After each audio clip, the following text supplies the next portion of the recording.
Hi, everyone. Welcome back to Global Village Language and Global Pathways. I'm Naomi. And I'm Johnson. Today we're talking about something we all use every day: communication. Why do some conversations bring people closer, while others create misunderstanding? When I think about communication, I remember a time when I had a misunderstanding with a close friend.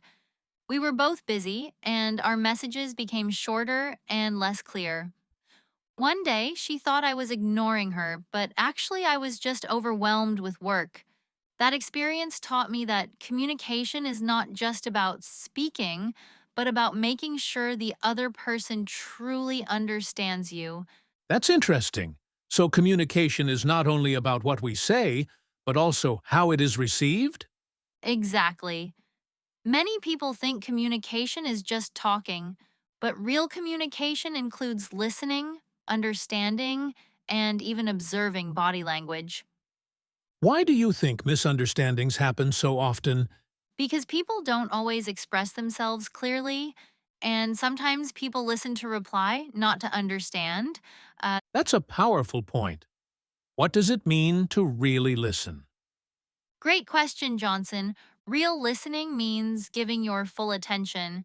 It means not interrupting, not judging, and trying to understand the speaker's feelings.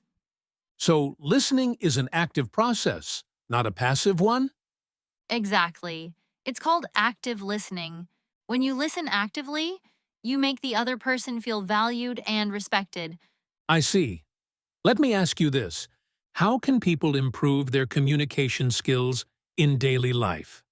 I love this question. First, speak clearly and simply.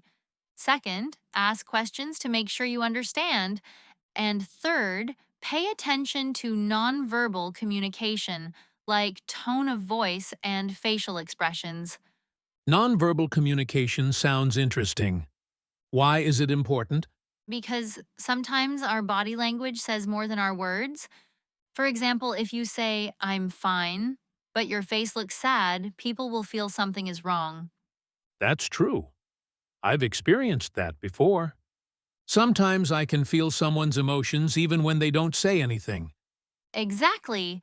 That's why communication is both verbal and emotional. Good communication helps build trust and stronger relationships. Do you think communication affects our personal and professional lives equally? Absolutely. At work, clear communication helps teams collaborate better. In personal life, it helps us connect more deeply with others. What happens when communication is poor? Poor communication can create confusion, conflict, and distance between people. Sometimes small misunderstandings can turn into big problems if we don't talk openly. That makes sense. So open communication is very important? Yes, very important. We should feel comfortable expressing our thoughts and emotions honestly, but we also need to be respectful when we communicate. Respect seems to be a key part of communication. Exactly. When we respect others, we listen better and speak more carefully. Let me ask one more question.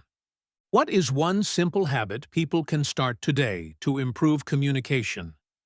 I would say listen more than you speak. When you truly listen, you understand people better. And when you understand people, your communication becomes more meaningful. That's a simple but powerful idea. This conversation makes me realize that communication is a skill we need to practice every day. Exactly, Johnson. The more we practice, the better we become.